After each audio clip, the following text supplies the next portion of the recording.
so this is how to do a body weight box squat, and of course you can progress it by adding some load, but this is just the foundation of building up to that.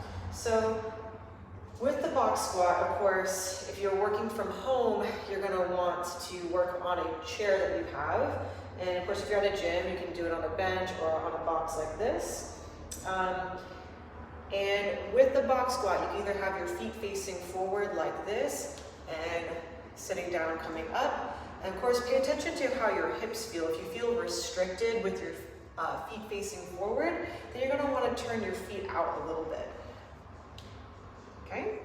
So then once you figure out your hip position or your foot position, therefore actually your hip position, then you're gonna wanna come to your chair or box.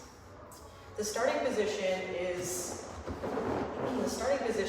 in a seat. So you'll be here, right?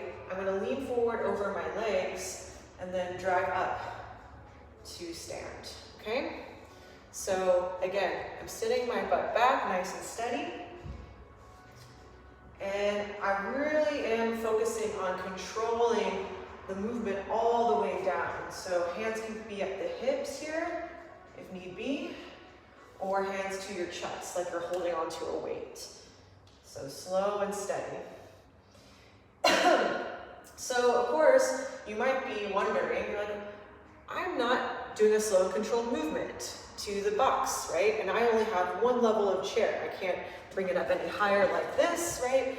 So what can you do? Well, one, you can get some books and stack them on top of each other and then work in your range of motion by coming up and down and sitting on those books. Otherwise, if you don't want to deal with that, then you're just gonna have to work with what you got, okay? And you actually have to pay attention even more. So if I'm coming down here and then I'm just plopping down, right? If I'm coming down and I'm like, pull, right? That means that our hip flexors are a little bit deconditioned. So again, you're gonna have to really think about those muscles right here at the front of your hip. Think about those muscles, and you're gonna think super, super strong hip flexors. That's what you're gonna think. I have super strong hip flexors. And you're gonna be slow, and you're gonna work on that slow and controlled movement, right? And you're still gonna probably flop down, but you're gonna still think, strong hip flexors, strong hip flexors, strong hip flexors, right? And again, that's how you progress, or that's how you make the exercise more efficient, is when you're thinking about the muscles being worked. So again, slow, slow, slow, coming up, and slow and steady, sink back, back, back, back, and coming up.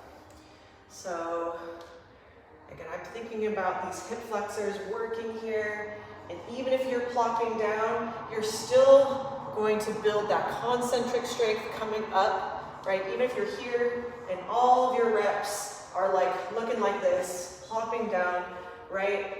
But I just want you to think about slow and controlled movement until eventually you will gain that strength, right? But I highly, highly recommend you just put books down, so then that way you're not flopping down, up and down, and you're really working on that slow and controlled movement. And once you feel like that's easy, then you can take the books away, and then you can start to work down and up. Who knew there was so much to sitting up and down, right? All right, peace.